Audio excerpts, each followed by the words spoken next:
This is the practice for section 6.3. We have a triangle over here, triangle DEF. In that triangle, segment DH, that's this one, is an angle bisector. It bisects angle EDF. So that means angle 1 and angle 2 are congruent.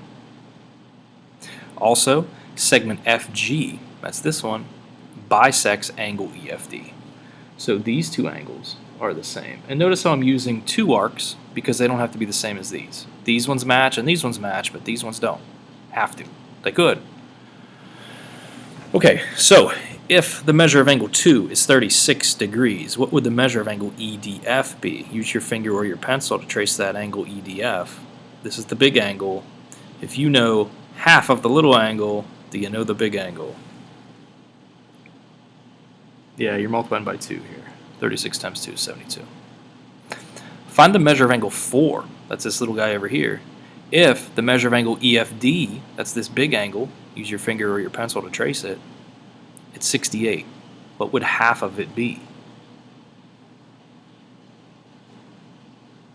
It would be 34.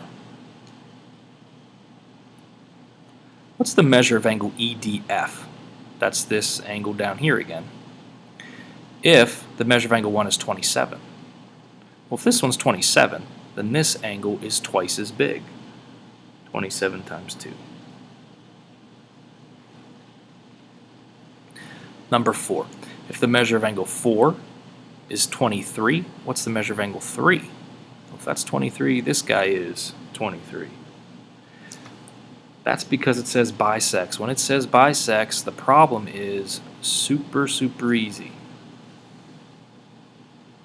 Okay, so same situation down here, except now we have the new triangle. Triangle LMN. We have segment LP, that's this guy. It's going to bisect angle NLM. So these two angles are congruent. Also, segment MQ, that's this one, bisects angle LMN.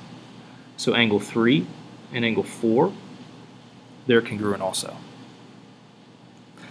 Segment NR, that's going to bisect angle M and L. So these guys are the same. So we have 3 angle bisectors here. Find the measure of angle 6 if you know the measure of angle MNL is 115.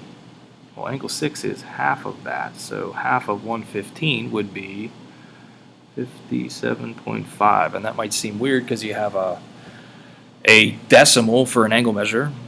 It's okay. It's just a number. If the measure of angle 4 is 18 degrees, what's the measure of angle 3? Well, they're going to match 18 degrees. What's the measure of angle 1? If angle NLM, that's this big angle, is 48. Well, you're going to take 48 divided by 2 to get 24. Number 8. Find the measure of angle LNM. That's this big angle. It's angle 5 and 6 combined. If angle 5 is 63. Well, 5 and 6 are the same, so 63 times 2 gives you 126 for the measure of that angle. That's how angle bisectors work. It's generally pretty easy. The angles match, or you're going to multiply or divide by 2. Number 9. Find the measure of angle ABC. That's this big angle at the top. It's a combination of these two. If segment BD is an angle bisector of the triangle. Well, if it's an angle bisector of the triangle, then these two angles are the same. And they're telling you the measure of angle ABC is 4x minus 6. Now that's the big angle. This little guy right here is x plus 6. So what could you do to this to make it equal that? Because they don't equal that right now. If you had this angle, you would multiply by 2 to get this angle. So that's what we're doing here.